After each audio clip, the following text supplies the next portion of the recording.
all three Canadian teams have crashed out of the League's Cup, which means that they won't be playing back in action until August 24th. Uh, Toronto FC fell to Inter Miami 4-3. Vancouver Whitecaps got knocked out by Pumas, and CF Montreal's ride through the League's Cup ended prematurely. They were knocked out after losing to Philadelphia Union. The players, like the clubs, they care. They want to go on with a chance to win silverware, but really, does anyone else care? Let's gauge your interest and how much this actually matters, Oliver Platt. What do you make of this? Well, I mean, like, I think we're all pretty immersed in Canadian soccer up here. And did anyone really feel much buzz in Toronto and Montreal or in Vancouver around this tournament?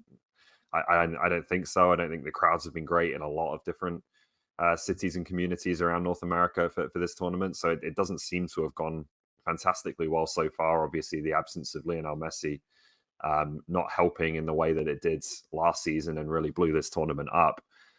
Like I've been saying for years in MLS that I think they have a problem with their regular season. I think it's a big challenge for them in terms of generating interest in these teams in this league. Is that there's too many regular season games that don't mean very much or don't feel like they mean enough. And the league clearly disagrees because they've kind of gone in the opposite direction by expanding the playoffs in recent years, and by now creating this tournament where, last month we had players away playing at international tournaments, and the clubs continue to play their regular season campaigns under strength, significantly under strength in some cases. And then all the players came back and they took a pause from the regular season to play the League's Cup. So it's an interesting one. Like, I wonder what kind of the end game looks like for MLS here. We've talked about the potential for a Super League and more connection with Mexico going forwards in the future, but this does not feel like it's been a banner year for the League's Cup so far. I love cup competition. It's just putting your league on hold for a month and playing it all there rather than kind of spreading it out like the FA Cup, or we see like Coppa Italia or whatever domestic league cup you want to call it. It's just the format of this AGR seems like it needs some revision. Yeah, well, that's it. It's just hard to take it seriously when you just look at little things. Like for the Whitecaps, just because out here, they play against Tijuana on a Saturday. They win. Great. They're moving on. They're playing Pumas, Mexican Giant. Big deal, right? Oh, yeah. Played on Wednesday, 3 days later. No time to sell tickets.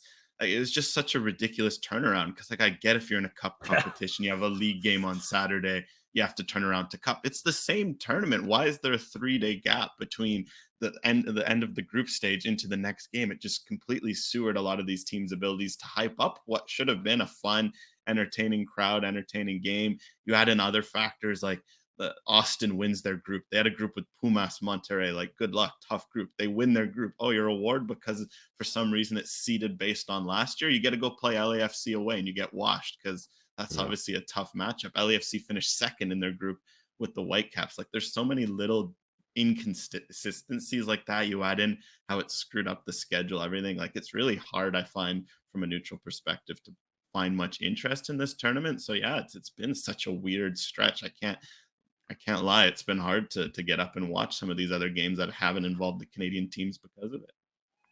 It happened to TFC as well. They won their group and they won it in a bizarre way. They advanced even though they drew their opening match against the Red Bulls, and they won in penalties after. And their second game, they were already through, and then they win the group, and then they go to Inter Miami.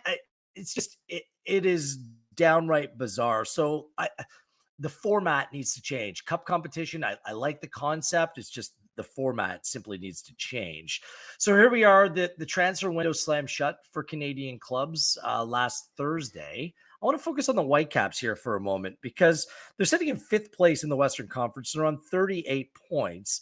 They only added one young Colombian wingback, 20-year-old Edier Ocampo, to the fray. It just seemed like an opportunity, AGR, that if they could have added a little bit more, maybe you would have felt a little bit more confident that they could do some damage in the Western Conference. The Galaxy have added, the LAFC have added, like Marco Reus, Olivier Giroud, like substantial players. It's just like, it's very much to the image of the Whitecaps. But this year with Kubas and Gold and White, you just think there was a little bit more to this team, and they could have used that one more attacking piece to kind of set them in the right direction here for the later stretch of the season.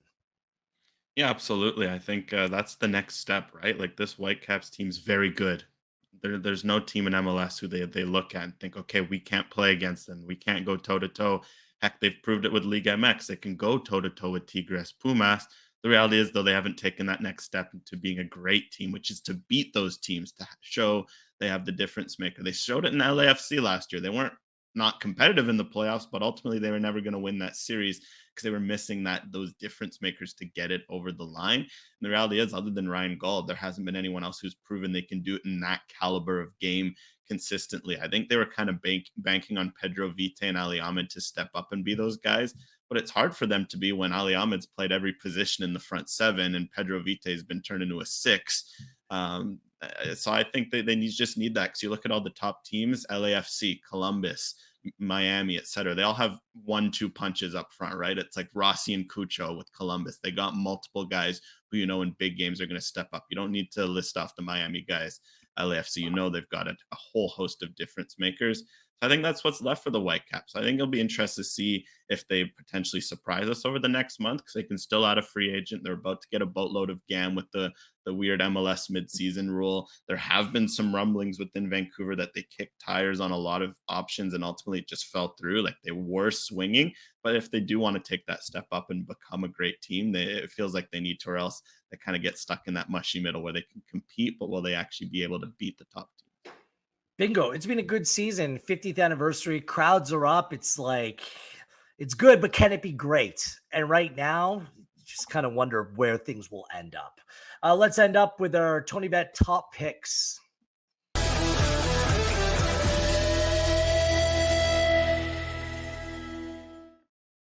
Time of the year with European domestic leagues kicking off this upcoming weekend, including the Premier League, which we'll be keeping our eye on.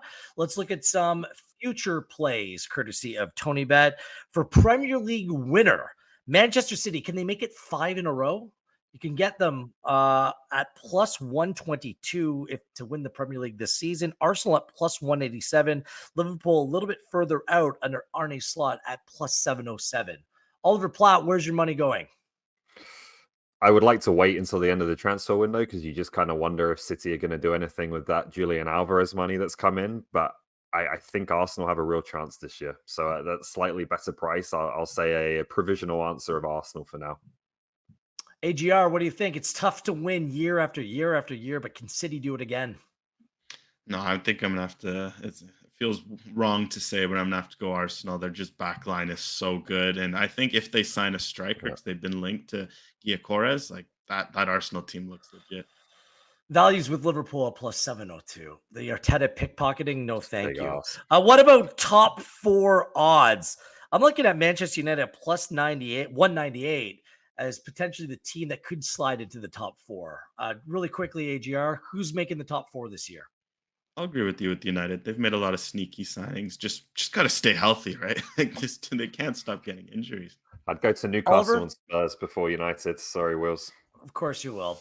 Simi Awujo can't even turn their tide on that. Great show today, guys. Thanks for tuning in. This has been One Soccer Today right here on